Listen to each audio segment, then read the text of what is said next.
Je vais commencer par une légende. La légende veut en effet qu'un légionnaire de César, dont les troupes remontaient la vallée de la Saône, s'est amouraché des yeux d'une très belle paysanne et a déserté. Et sur le lieu cette magnifique histoire d'amour, se situe dans le nord, ce qui allait devenir le nord du Beaujolais. On a appelé ce village le Saint-Amour. Saint-Amour qui est l'un des 10 crus du Beaujolais. Aucun spécialiste de la publicité et du marketing, même M. Jacques Séguéla, n'aurait eu l'idée géniale d'associer le vin, la religion et l'amour. De sorte que le jour de la Saint-Valentin, il se boit une quantité phénoménale de ce Beaujolais galant au nom magique. Alors malheureusement, aucune Suissesse n'a jamais entré dans ma vie, ce que je peux regretter, mais donc je ne sais pas ce qui se passe en Suisse avec un vin qu'on appelle Valentin. On m'a dit qu'ils s'en buvaient beaucoup, que les amoureux de la Confédération helvétique en consommaient énormément, donc le 14 février, le jour de la Saint-Valentin, et je le dis pour ceux qui ne connaîtraient pas ce vin, que c'est un vin qui est cultivé près de Neuchâtel, et dont les raisins sont de chardonnay, pinot noir ou chasselas. Mais enfin, le 14 février, si vous avez le cœur en ébullition et que vous avez au-dessus un portefeuille bien garni, il sera bien de commander au sommelier un Chambol Musigny qui porte un climat délicieux, très prometteur, les amoureuses. Mais enfin, c'est sans conteste le champagne qui accompagne le plus souvent, n'est-ce pas madame, les beaux et les actes d'amour. Combien de bouteilles ouvertes, verticales, dans des seaux à glace, placées non loin du lit où, très chaudement, s'agitent des formes horizontales.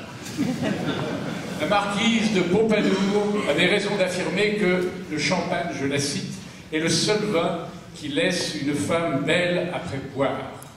En effet, tout un chacun a pu observer qu'une consommation raisonnable de bulles donne à la femme une légèreté, un piquant, une aimable liberté, quelque chose de vif, quelque chose presque d'effronté dans le regard et dans les manières. J'imagine bien un futur colloque, mon cher président, sur le thème qui nous réunirait tous sur de la beauté des femmes avant, pendant et après le champagne. Beaucoup de femmes et d'hommes sont capables de retracer leur vie amoureuse à travers des chansons ou des films.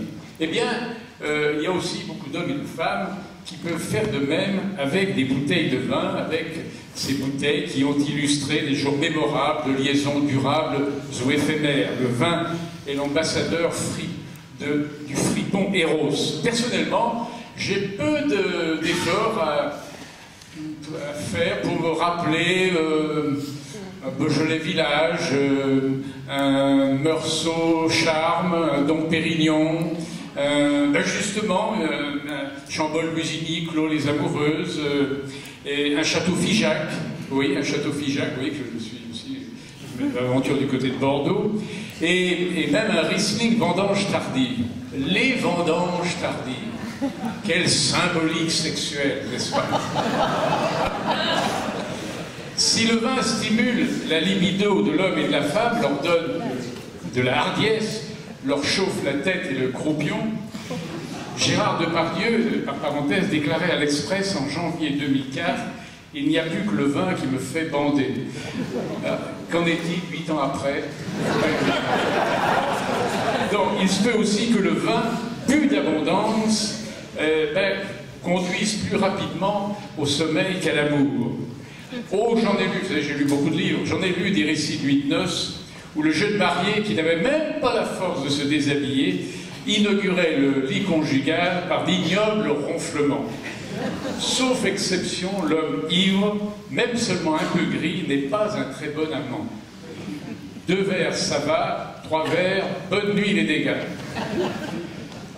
Comme dans toutes nos activités, c'est vrai, il y a la plus grande injustice règne dans la capacité des hommes à jouir en même temps ou à la suite de l'alcool et du sexe.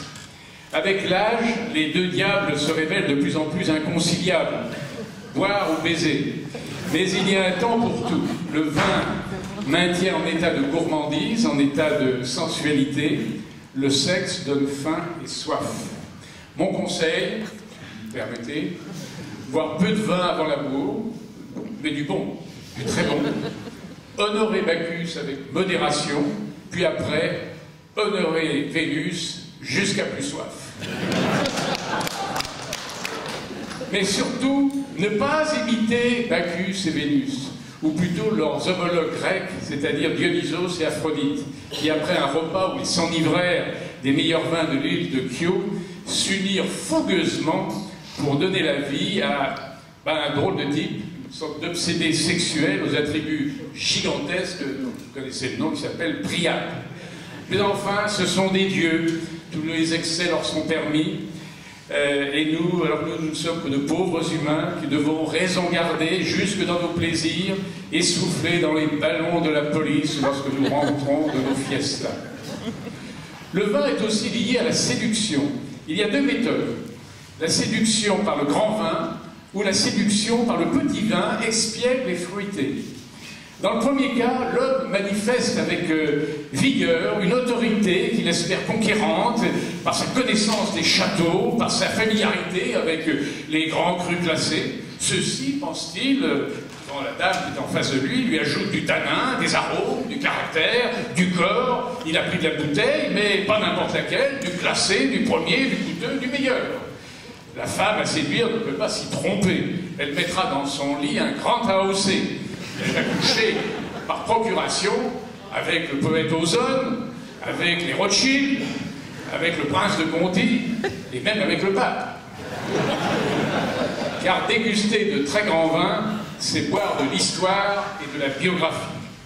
Toujours dans le dessein souvent inconscient d'afficher leur virilité par le truchement du vin, je reviens à la séduction, d'autres hommes adoptent donc la stratégie inverse, l'appellation modeste, où ils ont su dénicher une rareté sublime, connue et appréciée de quelques initiés. C'est un vin encore jeune, naturel, peu filtré, tout sur le fruit, et cependant tout en nuances et distinctions. Don Juan vient de faire son autoportrait. Si son invité n'éprouve pas l'envie d'y aller voir, de goûter et de succomber, c'est qu'elle est du grès dont on fait les pots à eau. On déconseillera pour une première fois les vins riches de soleil, très puissants, comme les Côtes-du-Rhône, les Languedoc et les Roussillons. Ces vins que notre ami Alain Cindras, qui lui-même fait partie de l'Académie du vin de France, tous ces vins qu'Alain Cindras appelle les vins couillus. Oui, il ne faut pas commencer par cela parce que ce serait d'emblée trop promettre. On se méfiera aussi, je parle là pour les hommes, de la femme à séduire encore mystérieuse. Elle peut se révéler experte en vin. Il y a de plus en plus de femmes qui s'y connaissent, et drôlement, et qui, grâce souvent à un palais supérieur à celui de l'homme, peuvent même en remontrer par leur connaissance de l'énologie et leur aptitude à bien déguster. Oh, la tête du mâle conquérant lorsqu'il s'aperçoit que sa vis-à-vis à table en sait beaucoup plus que lui sur la carte des vins. Sa virilité peut en prendre un méchant coup. Le vin, enfin, est souvent lié, hélas, au temps de la rupture. Selon Frédéric Becbédé, l'amour dure 3 ans. Il dure 3 ans, 6 mois, 10 ans, peu importe. Il arrive souvent que la passion défunte se noie dans l'alcool. Car le manque d'amour ne pousse pas à la tempérance, bien au contraire. Qu'il ne soit pas ou qu'il ne soit plus aimé, certains sombrent dans l'ivrognerie. Ce qui différencie l'amateur de vin heureux en amour et l'amateur malheureux, c'est que celui-ci, n'ayant plus à faire partager son plaisir, boit médiocre. Il s'en fout. Pourvu qu'il ait assez d'alcool pour s'étourdir, pour oublier. Il est notoire que le veuf, l'inconsolé, le transi largué, l'amoureux éconduit, victime du verre solitaire, n'encourage ni l'excellence des vins, ni leur juste et attentive consommation.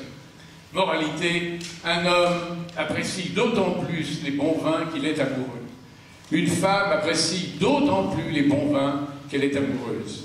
L'amour pousse à la recherche de l'excellence et du plaisir dans la modération. Car aimer les vins, c'est aimer l'amour, et aimer l'amour, c'est aimer les vins.